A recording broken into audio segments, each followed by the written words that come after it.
Okay, let's talk about our favorite movies of the forgotten year in movies, 2020. I listened to the Watch podcast, and recently they said there are no bad years in movies except maybe 2020. And to that I say, okay, that's Garbage. dumb. My Yeah, that 2020 list is great.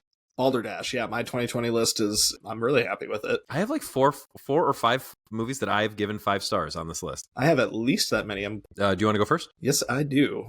To it also, I went through like the Oscars that year. Like The Father didn't actually come out in America till 2021, but because they like extended the Oscar season out that year, like I think the general consensus was that like these Oscar movies, like you've got Judas and the Black Messiah and like Ma Rainey's Black Bottom that we mentioned in The Father, One Night in Miami, Nomadland, those movies like didn't actually come out till 2021, but they're for all intents and purposes 2020 movies. They're also 2020 on Letterboxd, so I'm fine with it.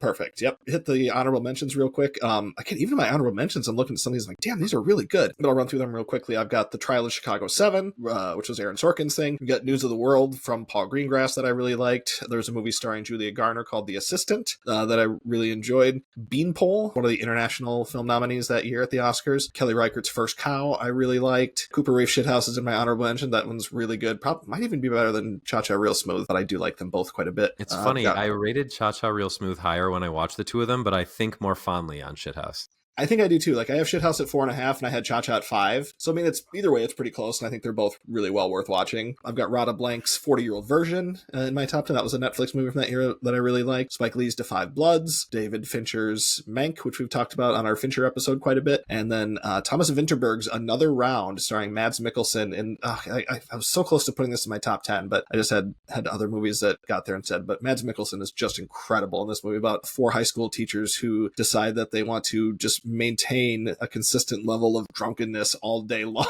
Basically microdosing alcohol all day. All day, yeah. And it's kind of funny and it's weird and different, and Mads Mikkelsen is amazing in it. I mean, he's talking about underrated actors too. I still feel like he's somehow underappreciated after everything he's been in. It's interesting because I listened to an interview with him and one of the directors he works with a lot, the guy he worked with on his the one that came out last year, his big like Promised Land. Yeah, Promised Land. Oh, the movie rules.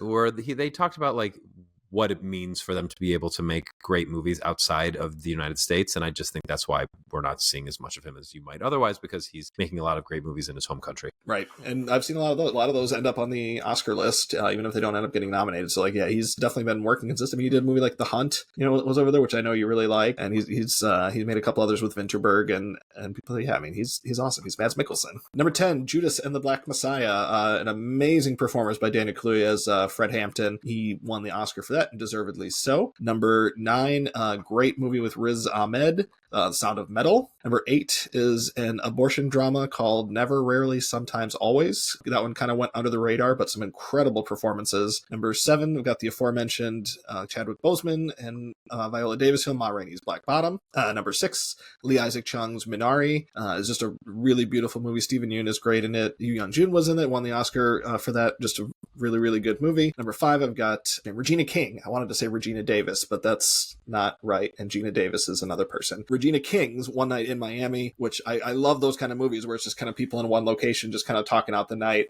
And I think all 4 of them lead actors in that are just incredible. Number 4, I've got Chloe Zhao's Nomadland with Frances McDormand, one of our greatest actors ever. Number 3, I've got Pixar's Soul, which we talked about at great length on our Pixar podcast, and I watched fairly recently. Holds up really well. It's just a beautiful movie. Number 2, we spoke at length about The Father on this podcast, and that's my number 2 film of the year. And my number 1 is Emerald Fennell's Promising Young Woman, which everything about the style of that movie and the performances with Bo Burnham and Carey Mulligan was just amazing in this. She should have won the Oscar that year too. She should have won 2 Oscars actually. She should have won it for an Education back in 2009. But yeah, I just really think it's a cool movie. And what's his name? Max Greenfield, who's from New Girl, has a it's very against type. It's kind of for like it's sort of him, but it's also in the end kind of against type for him too. But always fun to see him show up in a movie. What if Schmidt went another way? What if Schmidt went the other way? He really did. Yeah. So our lists are quite similar, which is kind of boring, but I'll go through my honorable mentions real quick. I actually have 21 movies on my list because even though I don't have it at 4 stars, I need to rewatch it. I just can't bear to let them all talk fall off the list. I just like it so much. Steven Soderbergh's movie with Meryl Streep and Lucas Hedges, Diane Wiest, and Candice Bergen, and they're on a cruise ship. They're on the Queen Mary too. It's just, it's so great. I really want you to watch it. I'll make it a priority. It's so much fun. I can't bear to knock it off the list, but I couldn't just change it to 4 stars because that screws up my Steven Soderbergh list.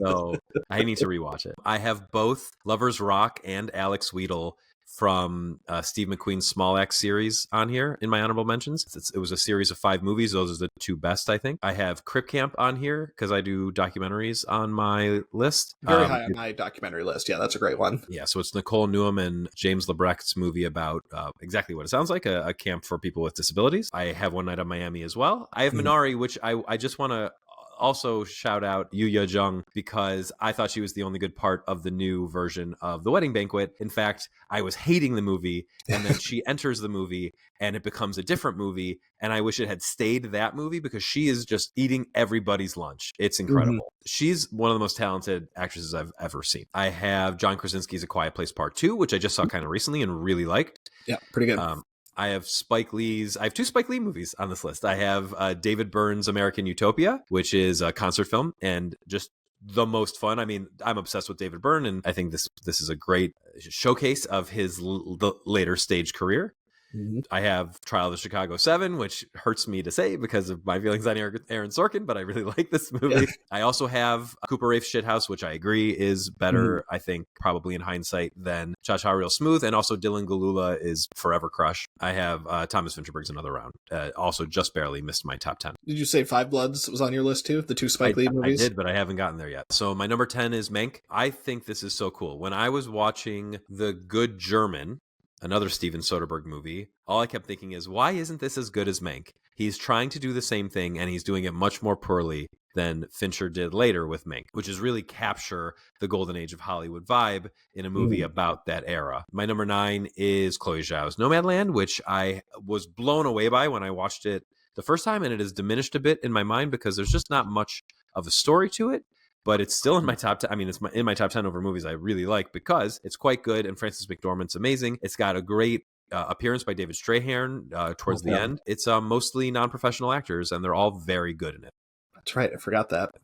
My number 8 is Spike Lee's *The Five Bloods*, his story about revisiting Vietnam. Probably the best Jonathan Majors movie. And since you're not going to be seeing him in a lot more movies, especially after his comeback movie was a disaster, you should watch this if you like him because it's the best he'll ever be. Was Magazine Dreams a disaster? I thought I heard it was pretty good. Or do you just mean disaster like... I mean, like it made $0 and people did not like it. Oh, well, that, yeah. But I think when it first came out, critics were actually giving it pretty good notices until... And then I don't think it's going to be considered like a sleeper down the line. I think that movie is going to be lost to time.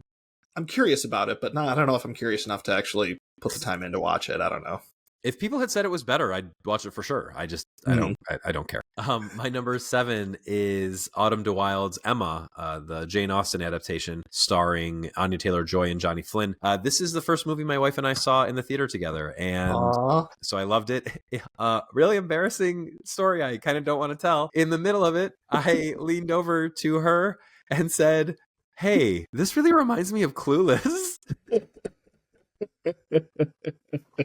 In my defense, up to that point, I'd been having like a pretty bad day. I have psoriasis, and it was going untreated because of doctors being more concerned about COVID. It was just gearing up at that time. This was like just before a lockdown. And so I was having a pretty bad plaque outbreak and just feeling really depressed. And I just didn't have it together to remember that Clueless was a Jane Austen adaptation. But we're still together. So there's that. As you say, you ended up when you got married, so did okay.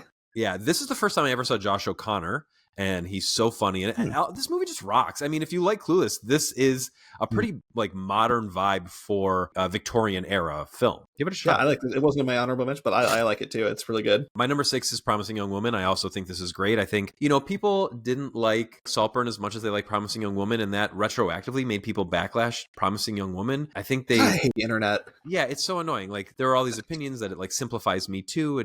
I'm with you. It's like very stylish, very interesting. I haven't seen Saltburn because it all got spoiled for me, so I'm like not in a rush to check it out. It's I don't think it's either. It's probably neither as bad or as good as you've heard it is. It's more than that. Like it seemed like a real love it or hate it movie, but like for me, I was kind of in the middle ground on it. My wife though really loved it. Gotcha. One day I'll check it out. I probably before Emerald Fennell's next movie comes out, I'll check it out. I'd say it's worth watching. There's enough good stuff in it, and Barry Keoghan is great. So yeah, I'm on Team Sabrina. My number 5 is Now the Father.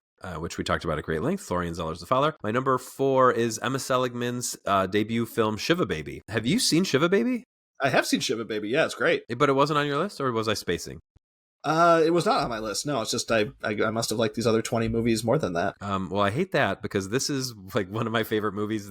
Starting with The Father, these are all 5-star movies for me. I just think Shiva Baby is the best. We've talked about this before. When we talked about Cure, I mentioned Shiva Baby is the best horror movie that's not a horror movie.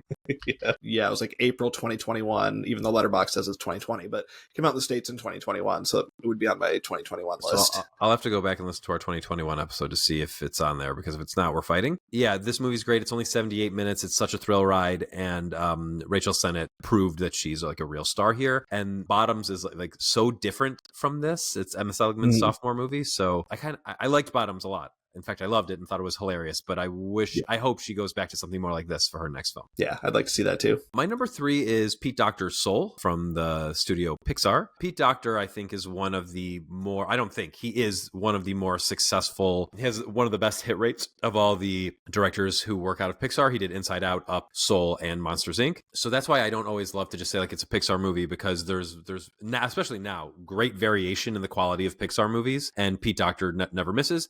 I watched Soul, that was our Christmas movie in 2020, gave it 4.5 stars, and then like a year later I was like, why did I give it 4.5 stars? There's no way it's that good, and went back and watched it when I was rewatching all the Pixar movies and thought, it's better. It's much better. It's really gets at these existential questions without being torturous or mean to the audience or too scary for kids. Like, it really is an accessible way to think about mortality and what you want to get out of life. Wonderful movie. Tina Fey and Jamie Foxx are great together. Foxx, one of Jamie Foxx's just absolute best performances. It's so, for lack of a better word, soulful. My number 2 is The Kid Detective, which jumped way up my list after this watch. It's now one of my favorite movies. And my number 1 is Darius Marder's The Sound of Metal, about starring Riz Ahmed and Olivia Cook, and then a host of actual deaf actors about this drummer who goes deaf. And it got me fully on the Riz Ahmed train. I was already like 99% of the way there because Nightcrawler's so good. Nightcrawler, yeah, what amazing movie. But I didn't like him in Venom, and I